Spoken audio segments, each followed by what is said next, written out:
নমস্কার, রয়েস র্যাম্বেলসের আরেকটি নতুন ব্লগে আপনাদের স্বাগত জানাই। অনেক দিন কোনো ব্লগ দেওয়া হয়নি, কারণ নানা কারণে ব্যস্ত থাকি। আর সবসময় যে ব্লগ বানানোর সুযোগ থাকে তাও না। তো আজকে আবার একটা ব্লগ বানানোর সুযোগ এসছে, তাই আমি এই ব্লগটা তৈরি করছি। আমি এখন কোথায় আছি নিশ্চয়ই বুঝতে পারছেন। আমি আছি এখন কলকাতা এয়ারপোর্টে, আবার যাচ্ছি উগান্ডা। আর এবারে আমি দুবাই হয়ে যাব না, আমি যাব ইথিওপিয়া হয়ে। তো এখান থেকে আমি এখন যাব দিল্লি। আমার ফ্লাইট রাত্রি 9টার সময়, এখন বাজে বিকেল 6:30। রাত্রি 9টার এয়ার ইন্ডিয়া ফ্লাইট ধরে আমি 11:30টার সময় দিল্লিতে নামবো।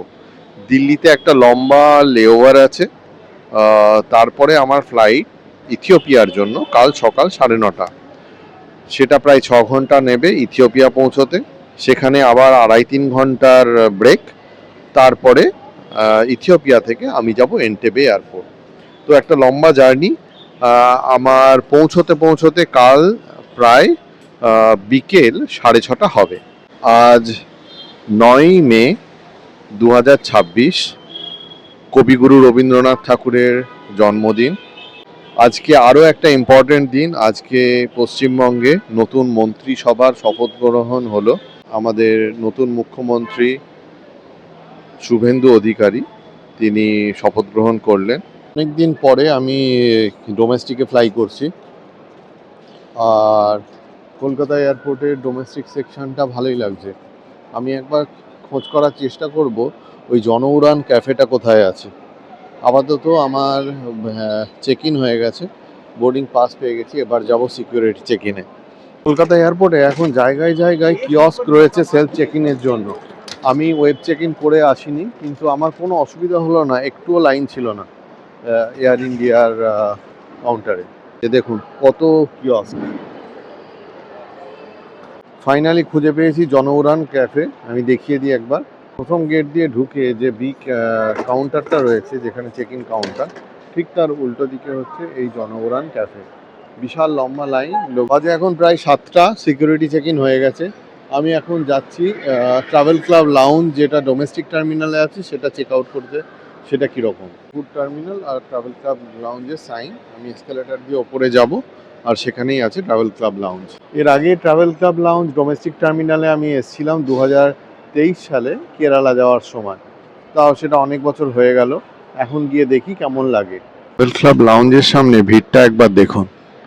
এখন ইন্ডিয়াতে ডোমেস্টিক লাউঞ্জে এরকমই ভিড় হচ্ছে। লক্ষ্য করে দেখুন পাশে একটা স্ক্যানার দেওয়া আছে। আজকে লাউঞ্জের সিটিং ক্যাপাসিটি পুরো ফুল। তো আমি একটু আগে একটা স্ক্যানার দেখাচ্ছিলাম। তো এখানে লম্বা লাইন না দিয়েও একটা স্ক্যান করে সেলফ চেক ইন করা যায়। আমি সেলফ চেক ইন করে সেলফ পেমেন্ট করে আমি আমার যে এলিজিবিলিটি কোটা ছিল সেটা থেকে আমি ইউজ করে নিলাম। তো এখানে এসে সিট পেয়ে গেছি লাকিলি।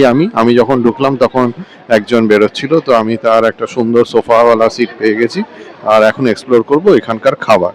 দেখিয়ে দিয়ে আমি কী দিয়ে খাবার শুরু করছি। আমি নিলাম এদের এখানকার বেকড একটা বান, দেখে আমার বেশ ভালো লাগলো। গরম একদম হটে এলো। এটা হচ্ছে চিকেন বিরিয়ানি, এটা হচ্ছে ভেজ বিরিয়ানি, আর মুর্গ মাসাল্লাম। সঙ্গে নিয়েছি 1 গ্লাস ফ্যান্টা। আপনাদের এখানটা দেখায় রয়েছে মুর্গ দম বিরিয়ানি, রয়েছে মুর্গ মাসাল্লাম, রয়েছে একটা পাও, আর এটা তার সঙ্গে ঘুগনি। এটা হচ্ছে ঘুগনি পাও। ভেজিটেরিয়ান অপশানে রয়েছে স্টিম রাইস আর কালি ডাল রয়েছে, ভেজ বিরিয়ানি। এই সেকশনটাতে রয়েছে নানা রকমের ফল আর ডেজার্টের অপশান। আমি নিলাম মশলা দিয়ে ম্যারিনেটেড তরমুজ, একটা ব্রাউন ব্রেড, একটু শসা, একটু পাস্তা, আর 1 বাটি কালি ডাল। নিলাম একটু এগ রেজালা আর রাইস। আমার কিন্তু সব দিক দিয়ে এই ট্রাভেল ক্লাব লাউঞ্জের ডোমেস্টিক সেকশনটা অনেক বেটার লাগলো। ডোমেস্টিক সেকশনটা বেটার লাগার কারণ হচ্ছে যে এখানে যে ফুড অপশানস আছে, স্পেশালি ইন্ডিয়ান সেকশানে, way too much more than আমাদের ট্রাভেল ক্লাব লাউঞ্জের ইন্টারন্যাশনাল সেকশানের থেকে ইন্ডিয়ান ফুড অপশানস অনেক অনেক বেশি। ওখানে হয়তো স্যালাড বা আরও অন্য কিছু ডেজার্ট অপশান নিয়ে আরও অনেক কিছু থাকে, বাট এখানে খাবার কোয়ালিটি অ্যান্ড মিনিটে মিনিটে খাবার চেঞ্জ হয়ে যাচ্ছে। আমি যখন শুরুতে এসেছিলাম তখন সেখানে ছিল চিকেন নাগেটস, যেটা আমি দেখাতে পারিনি। তারপরেই সেখানে চলে এলো চিকেন বিরিয়ানি। ঠিক তারপরে 15 মিনিটও গেল না, এখন চলে এসছে এগ রেজালা। তো খাবারের ভ্যারিয়েশন অনেক বেশি, খাবারও সুস্বাদু, গরম গরম খাবার সার্ভ হচ্ছে, বেশ ভালো লাগলো। ক্লাব লাউঞ্জের উপর থেকে নিচেরটা দেখতে কীরকম লাগে দেখুন। ওই যে দেখুন জনগ্রাম ক্যাফেটা, যেটা একটু আগে দেখাচ্ছিলাম নিচে দেখুন। বেরিয়ে এলাম ট্রাভেল ক্লাব লাউঞ্জ থেকে, এখনও পেছনে লাইনটা দেখুন। সব সময় ভিড় থাকছে, বাট রানিংয়ে অনেক খালিও হয়ে যাচ্ছে। তো এখন যাচ্ছি আমি গেট নাম্বার 19-এর দিকে, সেখানে আমার ফ্লাইট শিডিউল। ওপর থেকে এয়ারপোর্টের ভেতরটা কিন্তু বেশ দেখতে লাগছে। বাড়ি থেকে আমি নিয়ে এসেছিলাম একটা জলের বোতল, কেননা এয়ারপোর্টে জলটা একটা বেশ সমস্যা।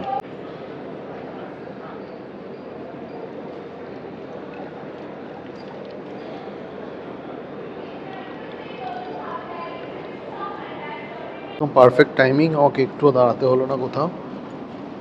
আমি রাইট টাইমে লাউঞ্জ থেকে বেরিয়ে এসেছি। আমার বোর্ডিং হয়ে গেল, এবার ফ্লাইটে উঠছি। ব্রিজের মধ্যে আছি এখন। ফ্লাইটে বোর্ডিং হয়ে গেছে, এখন বাজে 8:30। আমাদের ফ্লাইটে আজকে আমাদের সঙ্গে বোর্ড করলো হর্ষ নেওয়াটিয়া।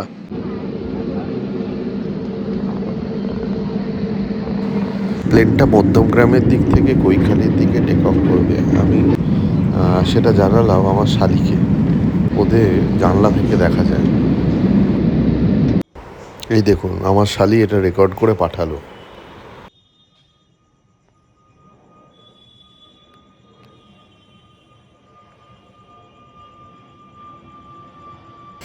এটাই হলো আমার ফ্লাইটটা, যেটাতে করে আমি যাচ্ছি। বিদায় কলকাতা, আবার দেখা হবে বেশ কিছুদিন পরে।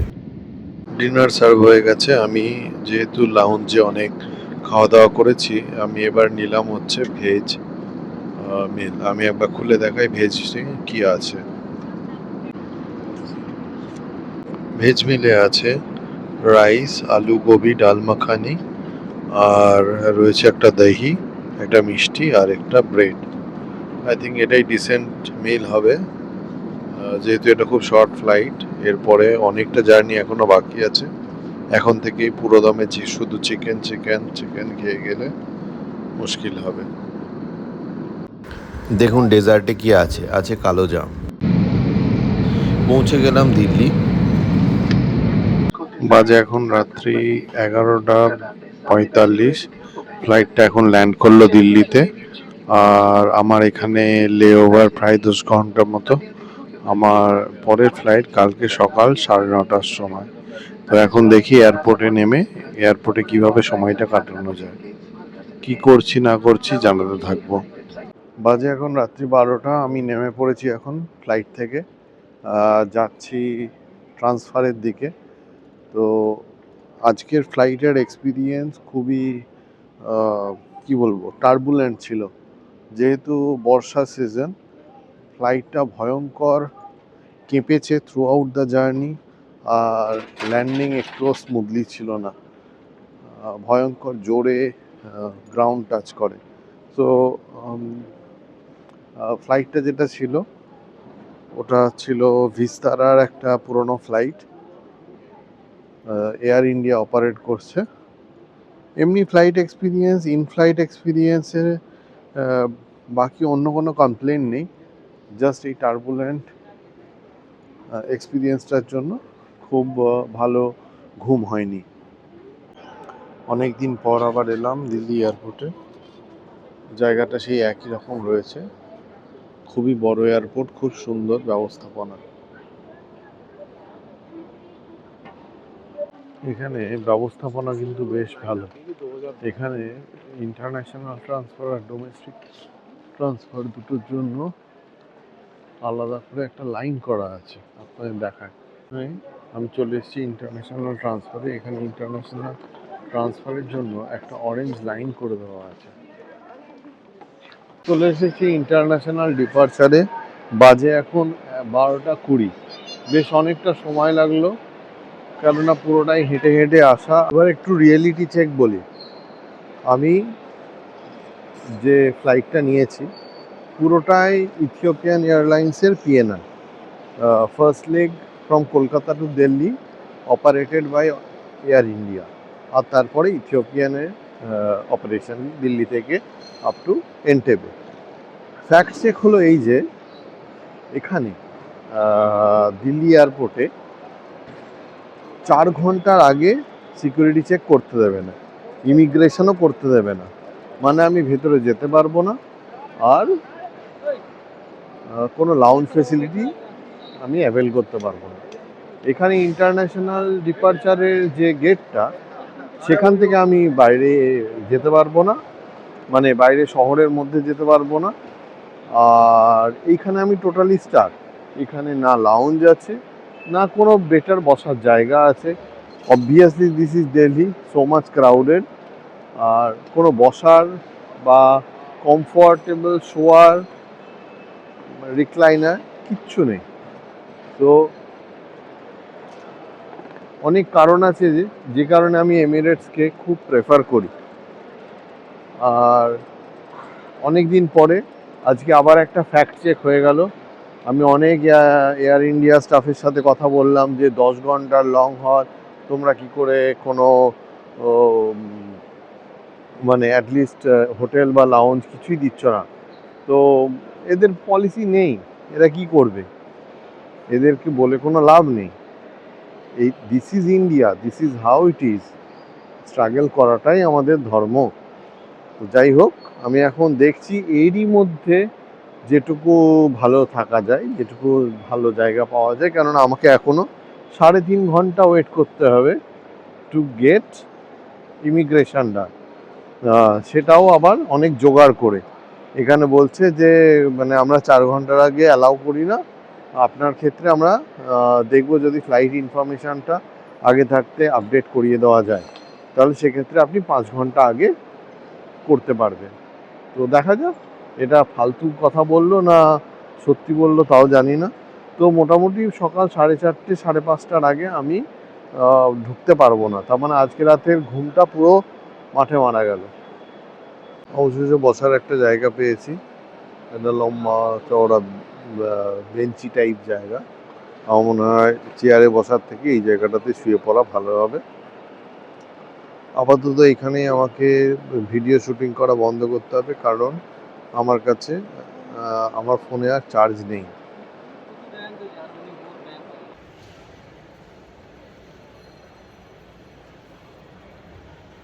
বাজে এখন 3:45, বেশ ভালো ঘুম হলো। এখন একটু জুস খাবো। আমি আগের লাউঞ্জ থেকে যখন বেরোচ্ছিলাম তখন জুস নিয়ে বেরিয়েছিলাম। এই লং ট্রাভেলে সবসময় হাইড্রেটেড থাকাটা খুব জরুরি। জল খেয়েছি ভালোই। তো আর আধ ঘন্টা পরে আমি আর একবার ইমিগ্রেশনে গিয়ে চেক করব যে আমার ফ্লাইট ডিটেলস আপলোড হয়েছে কিনা। অ্যাকর্ডিংলি আমি ভেতরে যেতে পারবো। এখন 4:15। আমি একটু আগেই চলে এসেছিলাম ইমিগ্রেশনে, তো আমাকে থ্রু করে দিল, বললো ফ্লাইট ইনফরমেশান চলে এসছে, আপডেট হয়ে গেছে। তো সিকিউরিটি চেক ইন কমপ্লিট। এবার আমি ভেতরে একটা লাউঞ্জ দেখব, সেখানে রেস্ট করব। অনেক দিন আগে এখানে প্লাজা প্ল্যাটিনাম লাউঞ্জ খুব ভালো ছিল, তারপরে এখন দেখা যাক এখন কোন লাউঞ্জ এখানে অপারেটিং। অনেকদিন পরে দিল্লির ডিউটি ফ্রি এরিয়াটার মধ্যে দিয়ে যাচ্ছি। ইন্টারন্যাশনালে জাস্ট সিকিউরিটি চেক ইনের পরেই দিল্লি ডিউটি ফ্রির ভেতর দিয়ে গেটগুলোতে এন্ট্রি হয়। তো আমি সেটার ওপর দিয়ে যাচ্ছি এখন। দেখলাম তো প্লাজা প্ল্যাটিনাম লাউঞ্জ বলে কিছু নেই এখানে। এখন এখানে এনক্লাম লাউঞ্জ আছে। দিল্লি এয়ারপোর্টের খুব একটা পরিবর্তন হয়নি, এয়ারপোর্টের ভেতরটা একই রকম দেখছি আমি। এইখানে শুরুতেই লাউঞ্জেস এরিয়া, আগেও এখানেই ছিল। এখানে আছে এনক্লাম লাউঞ্জ অ্যান্ড এনক্লামেরই দুটো দেখছি। এসে বেশ কমফোর্টেবল সিটিং এরিয়া, বাট একদিক দিয়ে ভালো হয়েছে যে আগে ঢুকতে পারিনি, কেননা আমি এয়ারপোর্টে মানে ঢোকার আগে যে চেক ইন এরিয়াটা ছিল যেখানে আমি রেস্ট করছিলাম, ওইখানে একটা ফ্ল্যাট সারফেস পেয়ে আমি একদম সুন্দর টান টান হয়ে 3 ঘন্টা ঘুমিয়ে নিয়েছি। তাতে অনেকটা ফ্রেশ হয়ে গেছি। এখন এখানে আছি এই এনক্লাম লাউঞ্জটা ঘুরিয়ে অবশ্যই দেখাবো। ওভারঅল ভালো, বাট এখানে একদম হাত পা ছড়িয়ে ঘুমানোর মতো অবস্থা নয়, জাস্ট একটা কোজি সিটিংয়ে বসে আরাম করা। বাজে এখন সকাল 7টা, বেশ ভালো ঘুম হলো। আমি এখন আপনাদের এই লাউঞ্জটা ঘুরে দেখাই। খাওয়া দাওয়া দিয়েই শুরু করা যাক। এখানে রয়েছে স্প্রাউট আর অনেক রকমের স্যালাড আর তার ড্রেসিং। এই সেকশনটাতে রয়েছে কোল্ড মিল, অনেক রকমের সিরিয়ালস, ব্রেডস আর মাফিনস। এটা হলো এগের লাইভ কাউন্টার, এটা হলো ধোসার লাইভ কাউন্টার। এখানে রয়েছে উপমা, ছোলা আর মশালা কুলচা। এই সেকশনটাতে রয়েছে ইডলি আর 2 রকমের চাটনি। এই সেকশনটায় রয়েছে চিকেন সসেজেস আর বয়েলড এগস। এখানে রয়েছে একটা বড় স্ক্রিন যেখানে বিভিন্ন ফ্লাইটের ডিটেলস দেখানো হচ্ছে, আর আমার গেট নাম্বার হচ্ছে 10A, যেটা এখান থেকে 13 মিনিট দূরে। এই সেকশনটায় রয়েছে জল আর একটা কফি মেশিন। ডাইনিং এরিয়াটা এই রকম দেখতে, আর এটা হলো সিটিং এরিয়া। এখানে রয়েছে অনেক কটা নিউজ পেপার। লোকে আমাকে পাগল ভাবতেই পারে, আমি আবার গিয়ে খাবার নিয়ে চলে এসেছি। এদিকে হচ্ছে চিকেন সসেজ, এটা উপমা আর একটা স্ক্র্যাম্বলড এগস, একটু রানি ওয়ান্স।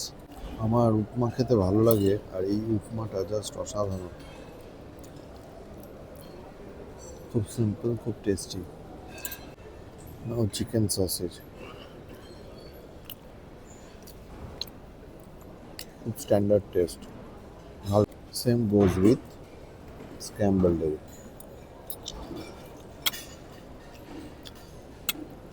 আমাদের দেশে স্ক্র্যাম্বলড এগস বলতে বোঝায় আন্ডা ভুর্জি। আমি বললাম আন্ডা ভুর্জি না বানিয়ে স্ক্র্যাম্বলড এগস বানাতে, বাট মোরাললেস টেক্সচারটা আন্ডা ভুর্জির মতোই দাঁড়িয়েছে, খারাপ করেনি। আমি নিচ্ছি একটা কফি আর কিছু মিষ্টি খেতে ইচ্ছে হচ্ছে বলে নিলাম একটা কেক, 2টো কেক। এবার নিচ্ছি 1 কাপ মশালা টি, যদিও আমার চাটা একটুও পছন্দ হয়নি। এখন বাজলো সকাল 8:30। আমি এবার যাচ্ছি বোর্ডিংয়ের জন্য গেটের দিকে, আর 1 ঘন্টার মধ্যে আমার ফ্লাইট। তো এখান থেকে বোর্ডিং গেটটাও 13 মিনিট দূরে। খুব ভালো ছিল এই এনক্লাম লাউঞ্জটা। আমি 2টো জলের বোতল নিয়ে নিলাম, আর আমার প্রিয় একটা জিঞ্জার এল না, আমি নিয়েছি আজকে টনিক ওয়াটার নিয়ে। আমি এবার খেতে খেতে চলে যাব বোর্ডিং গেটের দিকে। থ্যাঙ্কফুলি কালকে আর আজকে খুব ভালো ঘুম হয়েছে, তো যার জন্য এখন খুব ফ্রেশ লাগছে। আমি এখন যাচ্ছি বোর্ডিং গেটের দিকে। এনক্লাম লাউঞ্জ থেকে বেরিয়ে এসেছি আর এগিয়ে চলেছি। সকালবেলা দিল্লি এয়ারপোর্টটা কিন্তু বেশ সুন্দর, ন্যাচারাল সানলাইট আসছে এইখানে, বাইরের শহরটাকেও একটু দেখা যাচ্ছে, আর সেরকম ভিড়ভাট্টা নেই এই ক্যারাসলটাতে আমি যেখানে আছি। আমার গেট নাম্বার 10A, আমি এখন আছি গেট 14, আর বাজে এখন 8:40। Perfect timing. আমি যখনই এলাম বোর্ডিং শুরু হয়ে গেল। এখন 8:50, পারফেক্ট টাইমিং। আমি যখনই এলাম তারপরে আমার সিটের বোর্ডিং শুরু হয়ে গেল। ইনফ্যাক্ট আমার নাম ধরে ওরা অ্যানাউন্স করছিল যে আমি আছি কি না, কারণ আমি অনেক আগে চেক ইন করেছি, তো সেই কারণে ওরা চেক করছিল যে আমি অ্যাভেলেবেল কি না। এইটা হলো আমার ইথিওপিয়ানের ফ্লাইটটা, একদমই ছোট্ট ফ্লাইট। যেরকম ডোমেস্টিক ট্রাভেলে ইউজ হয় সেই রকম একটা ছোট্ট ফ্লাইট। সেই 2017-র পরে এখন 2026 আমি আবার ইথিওপিয়ানে ট্রাভেল করতে চলেছি। এটা আমার ইথিওপিয়ানে সেকেন্ড টাইম।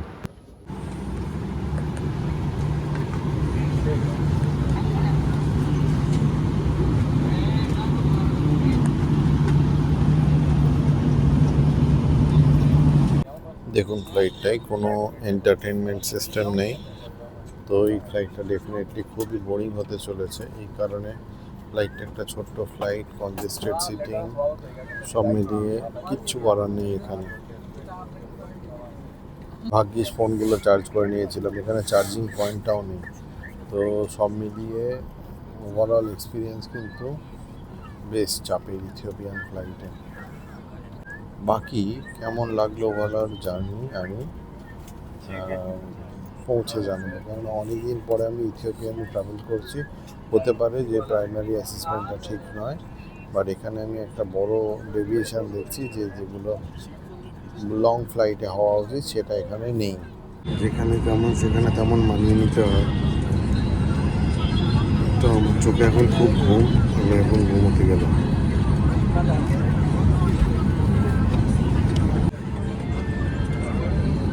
বাজে এখন ইন্ডিয়া টাইমে 11:30। ফ্লাইটটা বড্ড দেরিতে টেক অফ করেছিল, অ্যারাউন্ড 10:35, মানে প্রায় 1 ঘন্টা লেটে টেক অফ করেছিল। আর এখন বাজে 11:30। আমাকে এই রিফ্রেশমেন্ট দিয়ে গেল, মাঝখানে 1 ঘন্টা খুব ঘুমালাম, আবার রিফ্রেশমেন্টটা খেয়ে ঘুমাবো। দেখায় আপনাদের কি রিফ্রেশমেন্ট দিয়েছে। এত একটা লং ফ্লাইটটার ভাড়া এমিরেটসের থেকে দ্বিগুণ বেশি, সেখানে রিফ্রেশমেন্ট হিসেবে দিয়েছে শুধু 2টো বিস্কুট, তাও আমি চাইতে আমাকে দিল একটু চা। বাথরুমটার সাইজ দেখুন, বাথরুমটা শুরু হয়েও শেষ, মানে আমাদের ইন্ডিগো বা ডোমেস্টিক ফ্লাইটগুলোতে যে ছোটো বাথরুম থাকে তার হাফ থেকেও কম। এখানে রয়েছে একটা ছোট্ট 1 হাতের থেকেও ছোট একটা বেসিন, একটা মিরর আর একটা ছোট্ট কোমর। এত বছর ধরে এমিরেটসে ফ্লাই করছি, খুব স্বভাবতই এই ফ্লাইটের এক্সপিরিয়েন্সটা আমার কাছে একটু অন্যরকম। এটাতে এন্টারটেনমেন্ট সিস্টেম নেই, 6-6.5 ঘন্টার ফ্লাইট, আর বাথরুমটাও ছোট, 1 ঘন্টার ওপরে হয়ে গেছে, সেরকম কোনো সিগনিফিকেন্ট রিফ্রেশমেন্ট নেই। তো সব মিলিয়ে একটা অন্যরকম এক্সপিরিয়েন্স, অবশ্যই ভালো নয়, নেগেটিভ এক্সপিরিয়েন্স। আর যদি আমি বলি যে দামের কথা, এমিরেটসের ফ্লাইট কলকাতা থেকে এনটেবে পৌঁছে দিচ্ছিল 16 ঘন্টাতে, প্রাইস ছিল প্রায় 1 লাখ টাকা। আর এই ফ্লাইটটা কলকাতা থেকে দিল্লি হয়ে ইথিওপিয়া হয়ে মানে ইথিওপিয়ার এদিস আবাবা হয়ে উগান্ডায় পৌঁছাবে। এটার ফ্লাইট কস্ট হচ্ছে 1,90,000 টাকা। তার উপরে আমাকে ডেট চেঞ্জের জন্য বেশ ভালো রকমের পেনাল্টি 20-30 হাজার টাকা দিতে হয়েছে। যাই হোক, টাকাটা আমি আমার পকেট থেকে দিইনি, দিয়েছে কোম্পানি, কিন্তু কারোর তো একটা টাকা গেল।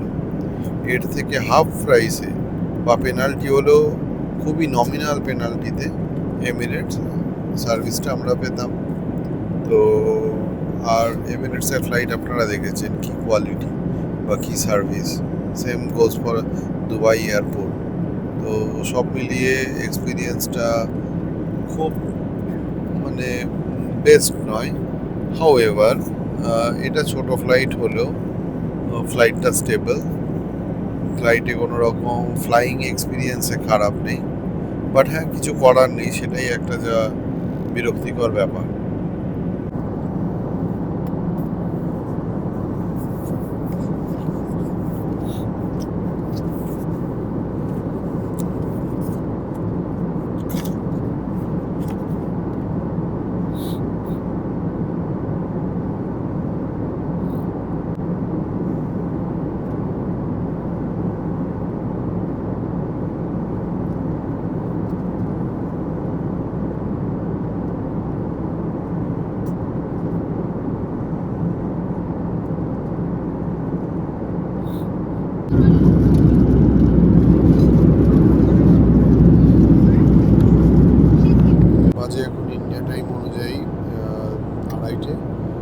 4 ঘন্টা মতো ফ্লাই হলো, আরও 2 ঘন্টার ফ্লাইট বাকি আছে। তো আমি এখন উঠে পড়েছি, একটু হাঁটাচলা করে এলাম, আর এখন নিয়ে এলাম আর এক কাপ কফি। তো অনেকটা লম্বা ফ্লাইট ডিসেন্ড করতে শুরু করেছে। এখন বাজে ভারতীয় সময় অনুযায়ী 4:20, অ্যারাউন্ড 4:30 নাগাদ ফ্লাইট ল্যান্ড করবে। তো প্রায় ফ্লাইটটা 1 ঘন্টা লেটে চলছে। আমার অসুবিধা হওয়ার কথা নয়, কারণ আমার 2.5 ঘন্টার ট্রানজিট টাইম আছে। তো তার মধ্যে 1 ঘন্টা গেলেও 1.5 ঘন্টা পড়ে থাকছে। আর ইথিওপিয়াতে শুনেছি ট্রানজিট খুব কুইক হয়। বাজে এখন লোকাল টাইমে দুপুর 2:15, 2 নাগাদ ফ্লাইট ল্যান্ড করেছে। এখন জাস্ট ফ্লাইটটা স্টপ হয়েছে, আমরা ব্রিজের জন্য ওয়েট করছি। আর আমার নেক্সট ফ্লাইট এদিস আবাবা থেকে দুপুর 3:40। তো আমার কাছে জাস্ট 1 ঘন্টা 20-25 মিনিট মতো আছে নেক্সট ফ্লাইটে মুভ করার জন্য। নেমে পড়েছি বোলে ইন্টারন্যাশনাল এয়ারপোর্ট, এদিস আবাবা। এখন যাচ্ছি ব্রিজ দিয়ে। একবার বাইরেটা দেখায় আপনাদের, এখন কি সুন্দর ওয়েদার আর কি সুন্দর এয়ারপোর্টটা। আমার হাতে টাইম খুব কম, আমার হাতে টাইম প্রায় 1 ঘন্টা 15 মিনিট মতো। এখান থেকে বেরিয়ে সিকিউরিটি ক্লিয়ার করে তারপরে নতুন ফ্লাইটে বোর্ড করা।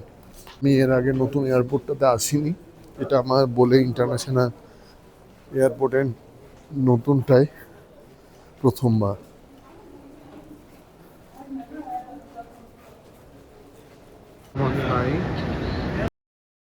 এন্টেবে A18-এ এদিস আবাবার নতুন এয়ারপোর্টটা এরকম দেখতে। আমি এখান থেকে ইন্টারন্যাশনাল ট্রান্সফার হয়ে এলাম, তারপরে যাচ্ছি আমার গেটের দিকে, সেখানে গিয়েই বসবো, এটাই আমার প্ল্যান। এখন এই শর্ট টাইমের জন্য কোন লাউঞ্জে ঢোকা বুদ্ধিমানের কাজ হবে না, শুধু লাউঞ্জটা নষ্ট হবে। এয়ারপোর্টটা আগেরটার থেকে তো ডেফিনেটলি অনেক অনেক ভালো। আগের এয়ারপোর্টটাতে বসার জায়গা থাকতো না, এতটাই ক্রাউডেড ছিল ছোট জায়গার মধ্যে। এখন এইটা বেশ স্পেশিয়াস। থ্যাঙ্কস টু রায়া এই ছোট্ট বোতলটা প্যাক করে দেওয়ার জন্য। আমি সিকিউরিটি চেক ইনের আগে বোতলটাকে খালি করে নিচ্ছি, আর সিকিউরিটি চেক ইনের পরে বোতলটাকে এই এয়ারপোর্টে ড্রিঙ্কিং ওয়াটার সেকশানে ভরে নিলে আমার আর বোতলের অভাব বোধ হচ্ছে না। এর আগের ফ্লাইটটাতে যেমন ওয়াটার শুধু সার্ভ হতো গ্লাসে, তো আপনি যতবার ওয়াটার খাবেন ততবার আপনাকে ফ্লাইট অ্যাটেন্ডেন্টকে ডাকতে হতো। তো সেই সমস্যাটা দূর হয়ে যায় যদি সঙ্গে একটা ছোট বোতল থাকে। এখন বাইরে 24 ডিগ্রি সেন্টিগ্রেড টেম্পারেচার, আর এক্ষুনি একটা জোর বৃষ্টি হয়ে গেল। এই হলো আমার গেট, এই হলো ইথিওপিয়া বোলে ইন্টারন্যাশনাল এয়ারপোর্ট। আর আমি এখানে সিটিং এরিয়াতে বসবো, এক্ষুনি ব্যাগ রেখে এসেছি। বলবো আমাদের দিল্লি ইন্টারন্যাশনাল এয়ারপোর্টের থেকে এদিস আবাবার Bole international airport is much practical. See why আমি এখানে দাঁড়িয়ে দাঁড়িয়ে কাজ করছি, এখানে একটা স্ট্যান্ডিং ডেস্ক আছে, পাশে কি সুন্দর একটা ভিউ।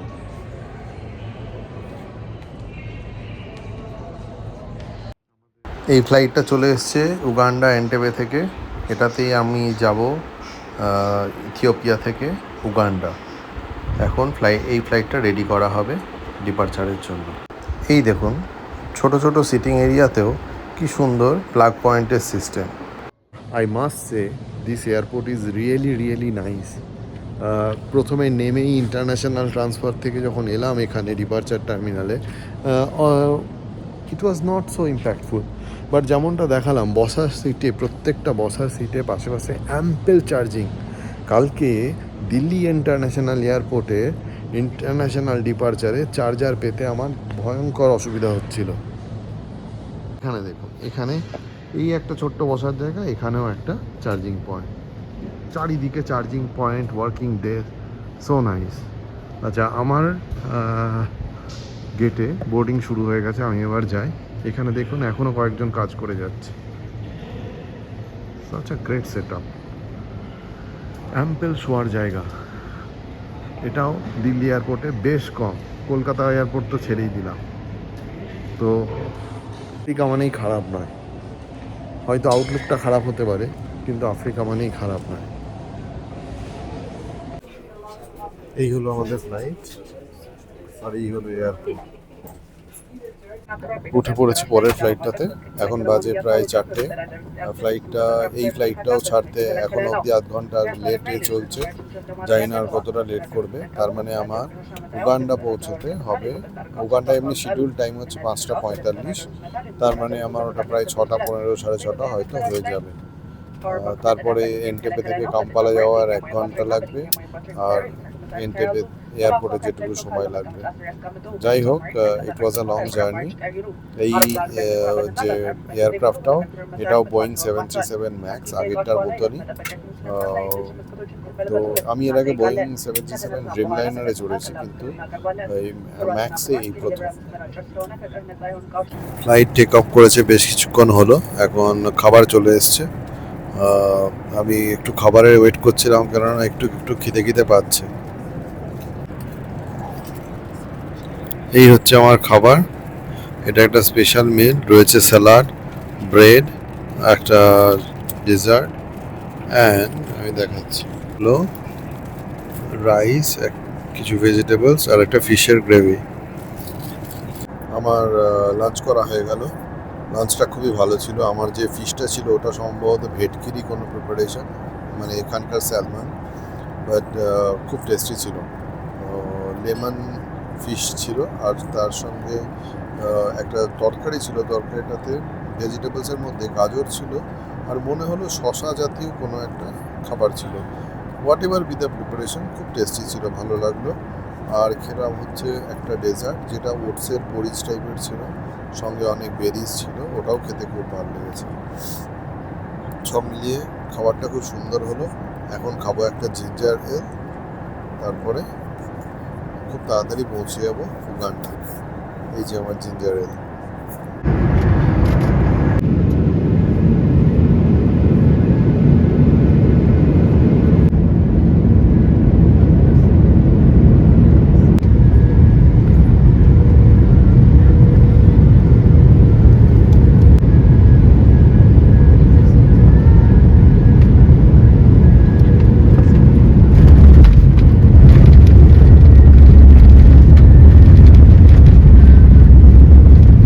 দেখুন কি সুন্দর লাগছে, লেক ভিক্টোরিয়া পাশ দিয়ে ল্যান্ড করলো। বললাম এয়ারক্রাফট থেকে, এখন বাজে আপনার 6:25। তো এরপরে ইমিগ্রেশন করে বেরোতে ব্যাগ নিয়ে আমি তো এক্সপেক্ট করছি আরও 1 ঘন্টা মিনিমাম, এটা ছাড়াও ফোনের রিচার্জ আছে। বাজে এখন 6:40, এর মধ্যে আমার ইমিগ্রেশন কমপ্লিট। ছোট ফ্লাইট বলে ইমিগ্রেশনের বড় লাইন ছিল না, আর আমি এক্সপেক্ট করছি যে আমার ব্যাগেজ পেতে বেশি দেরি হবে না, কারণ আমার ইথিওপিয়ার ফ্লাইটটাতে ট্রানজিট টাইম খুব কম ছিল। তার মানে আমার ব্যাগ লাস্টে লোড হয়েছে, আর এখানে আমার ব্যাগ ফার্স্টে নামার কথা। দেখা যাক। এমিরেটসের ফ্লাইটে এলে এত তাড়াতাড়ি হয় না, কারণ এমিরেটসের ফ্লাইটে এত ব্যাগ থাকে। এইখানে খুব তাড়াতাড়ি হয়ে গেল, এখন বাজে 6:50, ব্যাগ পেয়ে গেছি, কাস্টমস ক্লিয়ার হয়ে গেছে, এভরিথিং ইজ ডান। রাত্রিবেলা উগান্ডা ঢোকা আমার এই প্রথম। এর আগে যতবার এসছি উগান্ডাতে আমি এমিরেটসে এসছি, এই প্রথম আমার ইথিওপিয়ান এয়ারলাইন্সে উগান্ডা আসা, অ্যান্ড দ্যাট টু সন্ধ্যেবেলা। এক্সপ্রেসওয়ের ওপর দিয়ে আমি সন্ধ্যেবেলা কখনো যাইনি, এটা আমার একটা নতুন এক্সপিরিয়েন্স হবে। কোনো একটা নতুন ড্রাইভার আমাকে পিক আপ করতে চলেছে, কারণ এখানে আমরা এবারে যে প্রজেক্টটাতে এসছি প্রচুর লোকজন আসবে, মানে প্রায় 20-25 জন আমরা আসছি বিভিন্ন কান্ট্রি থেকে এই প্রজেক্টটা করার জন্য। সেই প্রজেক্টটা ড্রাইভ করছি আমি, তো বুঝতেই পারছেন অপরিসীম প্রেশার আছে আমার ওপর। তো এখন আমি বেরোলাম এয়ারপোর্টের ডিপার্চার সেকশন থেকে। এই দেখুন সেই গরিলাটা যেটা এয়ারপোর্টের সামনে থাকে।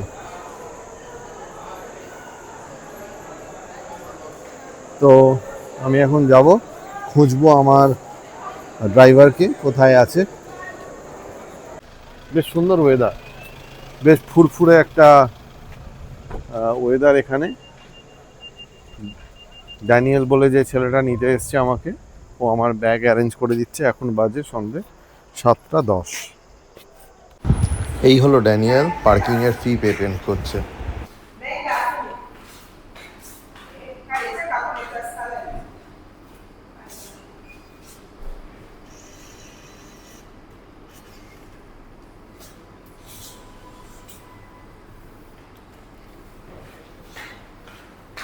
এবারে আমার ফার্স্ট টাইম আমি রাতের বেলা এন্টেবে এয়ারপোর্টের থেকে বেরোচ্ছি। চারিদিকে অন্ধকার, কোথাও কিচ্ছু বোঝা যাচ্ছে না, লেক ভিক্টোরিয়াও দেখতে পাওয়া যাচ্ছে না। এইদিকে প্রেসিডেন্টের এয়ারপোর্ট, এখানে প্রেসিডেন্টের বাড়ি, এই পুরো এরিয়াটা। উঠে পড়লাম কাম্পালা এন্টেবে এক্সপ্রেসওয়েতে। রাতের বেলাতেও কাম্পালা এন্টেবে এক্সপ্রেসওয়ে খুবই সুন্দর। এখানে স্পিড লিমিট 100 কিলোমিটার/আওয়ার। বাজে এখন রাত্রি 10টা। বেশ কিছুক্ষণ হলো, প্রায় 8:30 নাগাদ পৌঁছেছি কাবিরাতে। তারপর থেকে সবার সঙ্গে মিট করছি, আর অনেকে এসেছিল আমার রুমে গল্প করতে। তো এইসব করতে করতে এতটা দেরি হয়ে গেছে, এখনও জামা প্যান্ট ছাড়তে পারিনি। আর খাওয়া দাওয়ার বিশেষ ইচ্ছা নেই, এত খাওয়া হয়েছে কাল থেকে আজকে, পেটে খিদেও নেই। তো এখন একটু ঘুম দরকার। আর কালকে সকাল 8:30টায় বেরোনো, এখান থেকে যাব আমার ক্লায়েন্টের অফিসে।